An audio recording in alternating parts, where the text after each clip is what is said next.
선생님, 저는 자신감이 너무 없습니다. 어떻게 해야 할까요? 자신감이 없는 게 아니다. 아직 스스로를 믿을 만큼 행동하지 않았을 뿐이네. 자신감은 생각해서 생기는 게 아니네. 약속한 걸 오늘 한 가지라도 해냈다면 자네는 이미 어제보다 강해졌다는 걸세. 오랜 세월 함께해온 친구가 있습니다. 젊은 시절부터 어려운 일도 함께 겪고 기쁜 일도 나누며 지내온 사이입니다. 그런데 어느 순간부터 그 친구와 만나면 마음이 불편해지기 시작합니다. 만날 때마다 다른 사람들의 흉을 보고 누구는 어떻고 저 사람은 또 어떻다며 끊임없이 남의 허물을 이야기합니다. 처음에는 그저 스쳐 지나가는 말이려니 했습니다. 하지만 시간이 흐를수록 그 말들이 점점 더 심해지고 만날 때마다 부정적인 이야기만 가득합니다.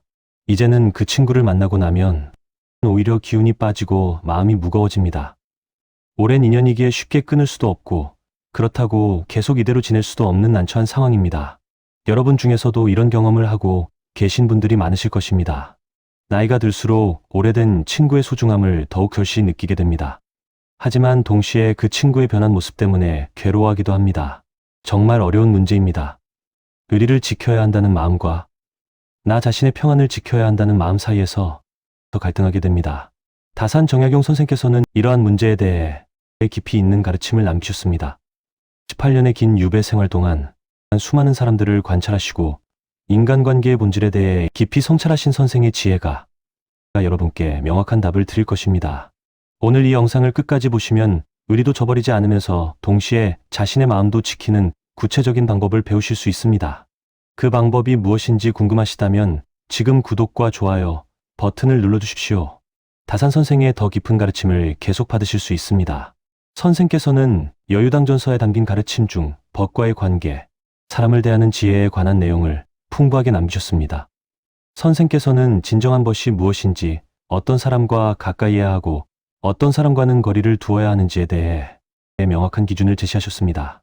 오늘 이 시간에는 다산 선생의 가르침을 통해 남의 흉을 자주 보는 오랜 친구를 어떻게 대해야 하는지 그 지혜를 배워보겠습니다.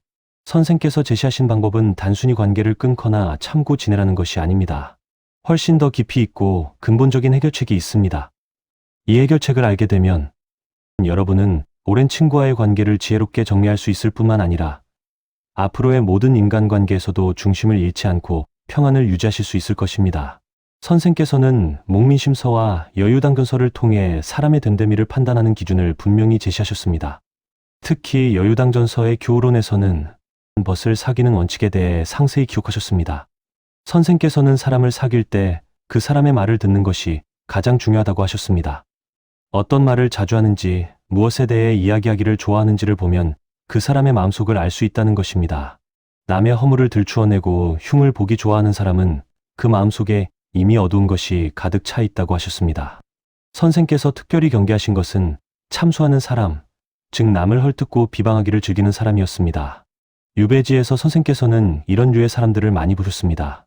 겉으로는 친한 척하지만 뒤로는 온갖 헐뜯는 말을 하는 사람들, 만날 때마다 다른 사람의 허물만 찾아내어 이야기하는 사람들을 지켜보시며 그들의 본성을 꿰뚫어 보셨습니다.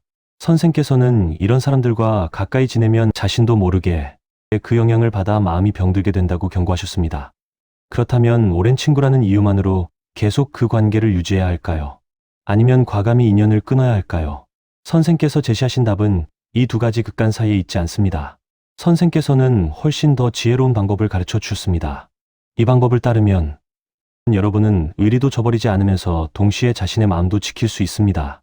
또한 어쩌면 두 친구를 변화시킬 수도 있습니다. 지금부터 다산 선생께서 가르쳐 주신 구체적인 방법들을 하나하나 살펴보겠습니다.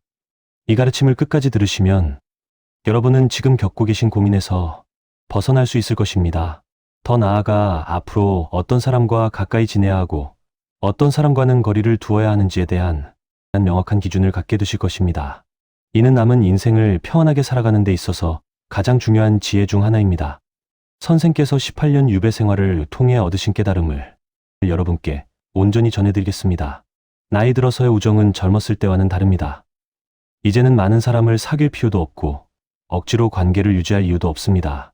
진정으로 나에게 좋은 영향을 주는 사람, 함께 있으면 마음이 편안한 사람, 서로의 성장을 도울 수 있는 사람과만 깊이 있는 관계를 맺으면 됩니다. 오늘 이 시간을 통해 여러분은 진정한 법과 그렇지 않은 사람을 구별하는 지혜를 얻으실 것입니다. 그리고 그 지혜를 바탕으로 남은 인생을 더욱 평안하고 의미 있게 살아가실 수 있을 것입니다. 선생께서는 유배지 강진에서 18년을 보내시는 동안 많은 사람들을 만나셨습니다. 그 가운데는 진심으로 선생을 존경하고 따르는 이들도 있었지만 겉으로만 공손한 척하면서 뒤로는 온갖 말을 하는 이들도 있었습니다. 선생께서는 그런 사람들의 본성을 처음부터 꿰뚫어 보셨습니다. 그들이 선생께 하는 말과 다른 사람들에게 하는 말이 얼마나 다른지, 어떤 사람의 허물을 이야기할 때 그들의 눈빛이 어떻게 변하는지를 모두 보고 계셨던 것입니다. 선생께서는 여유당전서에서 이렇게 말씀하셨습니다. 사람의 마음은 그 사람이 하는 말에 고스란히 드러난다고 하셨습니다. 늘 남의 허물을 이야기하는 사람은 자기 자신의 마음이 이미 병들어 있는 것이라고 하셨습니다. 건강한 마음을 가진 사람은 다른 사람의 좋은 점을 먼저 보고 부족한 점이 있더라도 그것을 함부로 입 밖에 내지 않습니다. 하지만 마음이 병든 사람은 다른 사람의 허물을 찾아내는 것을 즐거움으로 삼고 그것을 이야기하면서 자신이 더 나은 사람인 것처럼 느끼려 합니다. 선생께서는 이러한 사람들의 특징을 3가지로 정리하셨습니다. 첫째, 이들은 자기 자신의 부족함을 인정하지 못합니다. 자신의 허물은 보지 못하면서 남의 허물만 찾아냅니다. 이것은 마치 자기 얼굴의 때는 보지 못하면서 남의 얼굴에 묻은 작은 티끌만 보는 것과 같습니다. 둘째, 이들은 자신의 가치를 남을 깎아내림으로써 높이려 합니다. 다른 사람을 헐뜯으면 자신이 더 나아 보일 것이라 착각하는 것입니다. 셋째, 이들은 자신의 불안과 두려움을 남을 비난함으로써 감추려 합니다. 자기 내면의 공허함을 채우기 위해 끊임없이 남의 이야기를 해야만 합니다. 선생께서는 특별히 강조하셨습니다. 이런 사람들과 가까이 지내면 반드시 해를 입게 된다고 하셨습니다. 처음에는 그저 듣기만 하면 괜찮다고 생각할 수 있습니다. 하지만 시간이 지나면 자신도 모르게 그 영향을 받게 됩니다. 남의 허물을 듣는 것에 익숙해지고 나중에는 자신도 그런 말을 하게 됩니다. 더 나쁜 것은 그 친구가 나에 대해서도 똑같이 다른 사람들에게 말하고 다닐 것이 분명하다는 점입니다. 오늘 함께 앉아서 다른 사람의 흉을 보는 그 친구가 내일은 다른 사람 앞에서 나의 흉을 볼 것입니다. 선생께서는 유배 생활 중에 이런 일을 직접 겪으셨습니다. 어떤 사람이 선생께 찾아와서는 다른 사람들의 허물을 늘어놓으며 자신만이 선생을 진심으로 따른다고 말했습니다. 선생께서는 그저 조용히 듣고만 계셨습니다. 그러던 어느 날 선생께서는 그 사람이 다른 이들 앞에서 선생에 대해서도 또 좋지 않은 말을 하고 다닌다는 소식을 들으셨습니다. 선생께서는 조금도 놀라지 않으셨습니다. 이미 예상하고 계셨던 것입니다. 남을 헐뜯는 사람은 누구에 대해서든 헐뜯는 말을 한다는 것을 아셨기 때문입니다. 그렇다면 이런 친구를 어떻게 대해야 할까요? 선생께서는 먼저 그 사람을 이해하라고 하셨습니다. 남의 흉을 보는 사람은 사실 자기 자신이 가장 불행한 사람입니다. 내면이 공허하고 불안하기 때문에 그런 행동을 하는 것입니다. 마치 배고픈 사람이 음식을 찾듯이 마음이 텅 빈 사람은 남의 이야기로 그 빈자리를 채우려 합니다. 그들을 미워하거나 원망하기보다는 먼저 그들의 아픔을 이해해야 합니다. 하지만 이해한다는 것이 그들과 계속 가까이 지내야 한다는 뜻은 아닙니다. 선생께서는 분명히 말씀하셨습니다. 나쁜 영향을 주는 사람과는 반드시 거리를 두어야 한다고 하셨습니다. 이것은 그 사람을 버리는 것이 아니라 나 자신을 지키는 것입니다. 물이 흐리면 그 속에 사는 물고기도 병들게 됩니다. 공기가 나쁘면 그 안에서 숨 쉬는 사람도 아프게 됩니다. 마찬가지로 부정적인 말을 늘 하는 사람 곁에 있으면 내 마음도 병들게 됩니다. 선생께서는 이것을 점진적 물들음이라고 표현하셨습니다. 흰 옷을 검은 물에 담그면 처음에는 조금씩 색이 배어들다가 나중에는 완전히 검게 변합니다. 사람의 마음도 마찬가지입니다. 처음에는 그저 듣기만 할 뿐 나는 그렇지 않다고 생각합니다. 하지만 자꾸 듣다 보면 그것이 자연스럽게 느껴지기 시작합니다. 그리고 어느새 자신도 그런 말을 하고 있는 자신을 발견하게 됩니다. 이것이 가장 무서운 일입니다. 선생께서는 또한 이런 친구 관계가 계속되면 다른 좋은 사람들과의 관계도 망가진다고 하셨습니다. 남의 흉을 보는 친구와 자주 어울리면 다른 사람들이 나를 어떻게 볼까요? 그들도 나를 그런 사람으로 여기게 됩니다. 착한 사람은 나와 가까이 지내기를 피하게 되고 결국 나도 그런 부류의 사람들하고만 어울리게 됩니다. 이것은 마치 진흙탕에 빠지는 것과 같습니다. 처음에는 발만 담갔다가 점점 깊이 빠져들어 결국 온몸이 진흙투성이가 되는 것입니다. 그러므로 선생께서는 단호하게 말씀하셨습니다. 오랜 친구라는 이유만으로 또 이런 관계를 계속 유지해서는 안 된다고 하셨습니다. 진정한 의리는 서로에게 좋은 영향을 주는 것입니다. 서로를 더 나은 사람으로 만들어주는 것입니다. 하지만 한쪽이 다른 쪽에게 나쁜 영향만 준다면 그것은 의리가 아니라 집착입니다. 오래되었다는 이유만으로 나쁜 관계를 유지하는 것은 지혜로운 일이 아닙니다. 선생께서는 유배지에서 이런 결정을 여러 번 내리셨습니다. 오랫동안 알고 지낸 사람이라도 그가 나쁜 영향을 준다면 거리를 두셨습니다. 처음에는 마음이 불편하고 미안했지만 시간이 지나고 보니 그것이 옳은 결정이었음을 깨달으셨습니다. 그런 사람들과 거리를 둔 후에 오히려 마음이 평안해지고 더 좋은 사람들을 만날 수 있는 여유가 생겼기 때문입니다. 선생께서는 이렇게 말씀하셨습니다. 나이가 들수록 사람을 가려서 사귀어야 한다고 하셨습니다. 젊었을 때는 많은 사람을 만나고 다양한 경험을 하는 것이 좋습니다. 하지만 나이가 들면 이제는 질을 추구해야 합니다. 적은 수라도 진정으로 나에게 좋은 영향을 주는 사람, 함께 있으면 마음이 편안한 사람, 서로 존중하고 배울 수 있는 사람과 깊이 있는 관계를 맺어야 합니다. 이것이 노년의 지혜입니다. 그렇다면 구체적으로 어떻게 해야 할까요? 선생께서는 남의 흉을 보는 오랜 친구를 대하는 방법을 3단계로 나누어 가르쳐 주셨습니다. 이 방법은 선생께서 18년 유배 생활 동안 직접 실천하시고 효과를 확인하신 것입니다. 단순히 이론이 아니라 실제로 겪으시며 얻으신 지혜입니다. 첫째 단계는 경계를 세우는 것입니다. 선생께서는 이것을 방어막을 치는 것이라고 표현하셨습니다.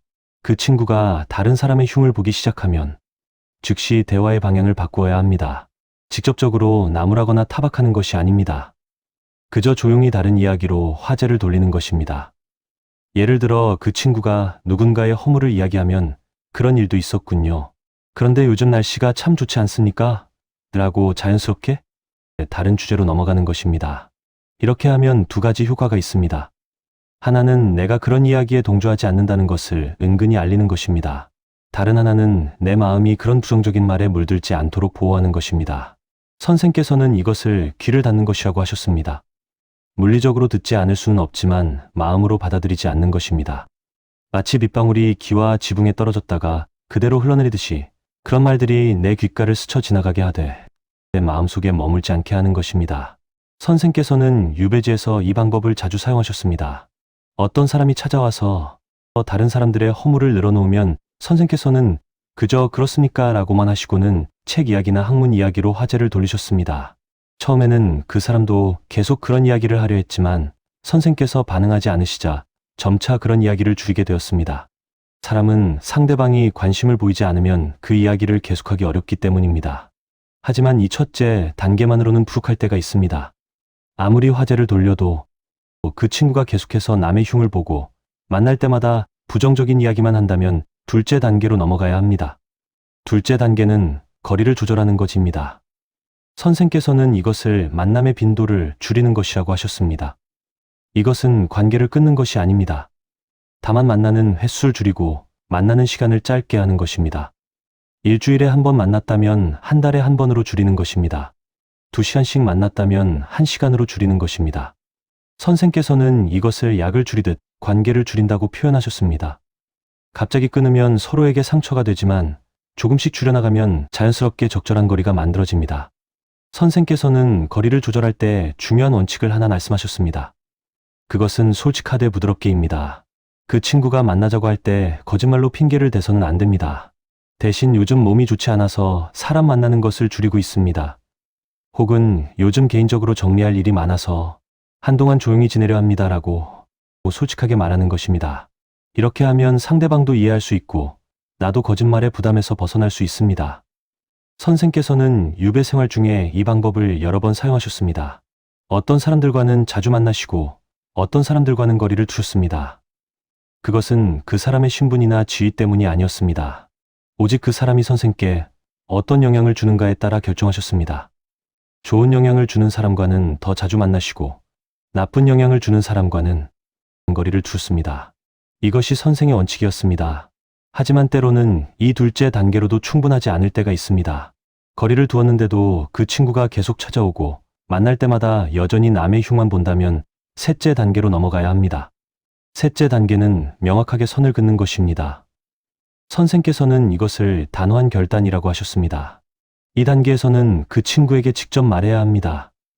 물론 감정적으로 화를 내거나 비난하는 것이 아닙니다. 차분하고 단호하게 자신의 입장을 전하는 것입니다. 저는 이제 나이가 들어서 마음의 평안을 가장 중요하게 생각합니다. 다른 사람의 허물을 듣는 것이 제게는 괴롭습니다. 앞으로는 그런 이야기는 하지 말아주시면 좋겠습니다. 라고 분명히 말하는 것입니다. 선생께서는 이렇게 말씀하셨습니다. 진정한 용기는 칼을 휘두르는 것이 아니라 필요한 말을 할 수 있는 것이라고 하셨습니다. 많은 사람들이 상대방이 섭섭해할까봐, 관계가 끊어질까봐 필요한 말을 하지 못합니다. 하지만 그것은 용기가 없는 것입니다. 진정으로 나 자신을 존중한다면, 그리고 그 관계를 건강하게 유지하고 싶다면 필요한 말은 반드시 해야 합니다. 선생께서는 유배지에서 이런 일을 겪으셨습니다. 어떤 사람이 계속해서 다른 유배인들의 허물을 선생께 고자질했습니다. 선생께서는 처음에는 그저 듣지 않으시다가 나중에는 만남을 줄이셨습니다. 하지만 그 사람은 계속 찾아왔습니다. 결국 선생께서는 그 사람에게 분명히 말씀하셨습니다. 나는 남의 허물을 듣고 싶지 않소. 그런 이야기를 하려거든 다른 사람에게 가시오 라고 하셨습니다. 그 사람은 섭섭해했지만 선생께서는 흔들리지 않으셨습니다. 선생께서는 후에 이렇게 기록하셨습니다. 그때 그 결정이 옳았다.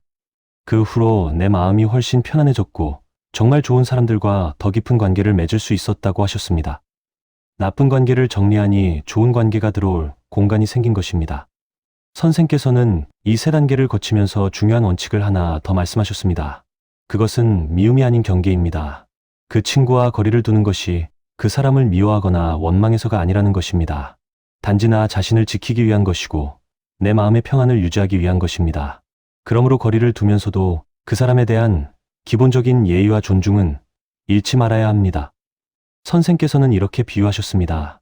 독초를 멀리하는 것은 그 풀을 미워해서가 아닙니다.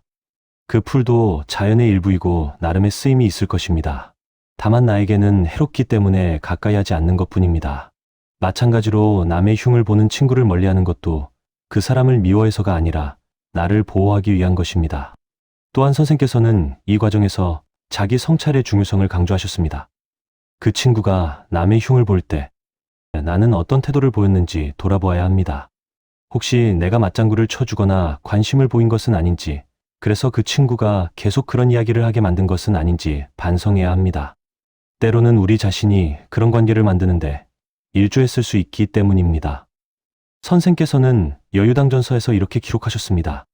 벗을 고르는 것은 나 자신을 고르는 것과 같다. 어떤 사람과 가까이 지내느냐에 따라 내가 어떤 사람이 되는지가 결정된다. 그러므로 벗을 신중히 선택하고 나쁜 영향을 주는 사람과는 용기 있게 거리를 두어야 한다. 이것이 자기 자신을 사랑하는 길이다라고 하셨습니다. 마지막으로 선생께서는 이런 과정을 거친 후에 무엇을 해야 하는지도 가르쳐 주셨습니다. 나쁜 관계를 정리했다면 이제 좋은 관계를 만들어야 합니다. 진정으로 나에게 좋은 영향을 주는 사람, 함께 있으면 마음이 편안한 사람, 서로 존중하고 배울 수 있는 사람을 찾아야 합니다. 빈자리를 그냥 두면 다시 나쁜 관계가 들어올 수 있기 때문입니다. 좋은 것으로 채워야 합니다. 이제 정리해 보겠습니다. 남의 흉을 자주 보는 오랜 친구를 어떻게 대해야 하는지에 대한 다산의 가르침을 살펴보았습니다. 핵심은 세 가지입니다. 경계를 세우고 거리를 조절하고 필요하다면 명확하게 선을 긋는 것입니다. 이 모든 과정에서 중요한 것은 미움이 아닌 자기 보호라는 점입니다. 여러분께서 지금 이런 친구 때문에 고민하고 계시다면 오늘부터 실천해 보시기 바랍니다. 먼저 그 친구가 다른 사람의 흉을 보기 시작하면 조용히 화제를 돌리십시오. 그것만으로도 효과가 있을 것입니다. 만약 그것이 통하지 않는다면 만나는 횟수를 줄이십시오. 한 달에 한 번, 두 달에 한 번으로 자연스럽게 거리를 두는 것입니다. 그래도 변화가 없다면 용기를 내어 분명히 말씀하십시오. 나는 이제 그런 이야기를 듣고 싶지 않습니다라고. 차분하지만 단호하게 전하십시오. 처음에는 어색하고 불편할 수 있습니다. 상대방도 섭섭해할 수 있습니다. 하지만 그것은 잠시입니다. 시간이 지나면 그 결정이 옳았다는 것을 깨닫게 될 것입니다. 다사는 유배지에서 이런 깨달음을 얻었습니다. 처음에는 오랜 인연이라는 이유로 의리 때문에 나쁜 관계를 유지했습니다. 하지만 그럴수록 마음만 괴로웠습니다. 용기를 내어 거리를 두기 시작하자 비로소 평안이 찾아왔습니다. 그리고 그 빈자리에 진정으로 좋은 사람들이 들어왔습니다. 이것이 바로 다산이 18년 유배 생활을 통해 배운 인간관계의 지혜였습니다. 나이가 들수록 시간은 더욱 소중해집니다. 이제는 모든 사람과 좋은 관계를 유지하려고 애쓸 필요가 없습니다. 나에게 진정으로 소중한 사람, 함께 있으면 마음이 편안한 사람, 서로에게 좋은 영향을 주는 사람과만 깊이 있는 관계를 맺으면 됩니다. 이것이 노년의 지혜입니다. 많은 관계보다 깊은 관계가 중요합니다. 넓은 관계보다 건강한 관계가 필요합니다. 특별히 기억하셔야 할 것이 있습니다. 거리를 두는 것이 그 사람을 미워하거나 원망하는 것이 아니라는 점입니다. 단지 나 자신을 보호하는 것입니다. 독초를 멀리하는 것이 그 풀을 미워해서가 아니듯이 나쁜 영향을 주는 사람을 멀리하는 것도 그 사람을 증오해서가 아닙니다. 다만 내 마음의 건강을 지키기 위한 것입니다. 또한 이 과정에서 자기 자신도 돌아보아야 합니다. 혹시 내가 그런 이야기에 관심을 보여서 저 친구가 계속 그런 말을 하게 만든 것은 아닌지 생각해 보십시오. 혹시 나도 모르게 다른 사람의 허물을 이야기하지는 않았는지 반성해 보십시오. 좋은 관계를 만들기 위해서는 먼저 내가 좋은 사람이 되어야 합니다. 여유당전서에는 이런 구절이 있습니다. 벗을 고르는 것은 곧 나를 만드는 것이다. 좋은 벗과 함께하면 나도 좋아지고 나쁜 벗과 함께하면 나도 나빠진다. 그러므로 벗을 신중히 선택하는 것이 자기 인생을 바르게 가꾸는 첫걸음이다라는 내용입니다. 이 말씀을 깊이 새기시기 바랍니다. 나쁜 관계를 정리했다면 이제 좋은 관계를 만들어야 합니다. 빈자리를 그냥 두지 마십시오. 진정으로 존경할 수 있는 사람, 함께 성장할 수 있는 사람, 서로의 장점을 인정하고 격려하는 사람을 찾으십시오. 그런 사람들과 시간을 보내십시오. 그러면 여러분의 남은 인생이 훨씬 더 풍요롭고 의미 있게 될 것입니다. 다사는 유배에서 돌아온 후에 이렇게 말했습니다. 유배 생활이 내게 준 가장 큰 선물은 사람을 보는 눈이었다. 누가 진정한 것이고 누가 그렇지 않은지를 분별할 수 있게 되었다. 이 지혜 덕분에 남은 인생을 평안하게 살 수 있었다고 했습니다. 이것이 바로 18년 유배가 준 가장 소중한 교훈이었습니다. 여러분도 오늘 이 가르침을 통해 그 지혜를 얻으셨기를 바랍니다. 이제 여러분은 어떤 사람과 가까이 지내야 하고 어떤 사람과는 거리를 두어야 하는지 알게 되셨습니다. 오랜 인연이라는 이유만으로 나쁜 관계를 억지로 유지할 필요가 없다는 것도 배웠습니다. 진정한 의리는 서로에게 좋은 영향을 주는 것이지 일방적으로 참고 견디는 것이 아닙니다. 앞으로 남의 흉을 보는 친구를 만나면 오늘 배운 세 단계를 실천해 보십시오. 경계를 세우고 거리를 조절하고 필요하다면 명확하게 선을 그으십시오. 처음에는 어렵고 불편할 수 있습니다. 하지만 용기를 내십시오. 그 결정이 여러분의 남은 인생을 훨씬 더 평안하고 행복하게 만들어줄 것입니다. 나이 든 후의 우정은 젊었을 때와 다릅니다. 이제는 양이 아니라 질입니다. 많은 사람을 알 필요가 없습니다. 진정으로 나를 이해하고 존중하는 몇 사람이면 충분합니다. 그들과 깊이 있는 관계를 맺고 서로의 삶을 풍요롭게 만드십시오. 이것이 노년을 아름답게 사는 비결입니다. 마지막으로 한 가지만 더 말씀드리겠습니다. 오늘 배운 이 지혜를 여러분만 간직하지 마시고 주변의 어르신들에게도 전해주십시오. 같은 고민을 하고 계신 분들이 많을 것입니다. 이 영상을 공유하시고 다산의 가르침을 함께 나누십시오. 그것이 우리 모두가 더 평안한 노년을 보내는 길입니다. 오늘도 끝까지 함께 해주셔서 감사합니다. 구독과 좋아요 버튼을 눌러주시면 다산의 더 많은 지혜를 계속 전해드리겠습니다. 여러분의 남은 인생이 평안과 기쁨으로 가득하시기를 진심으로 기원합니다.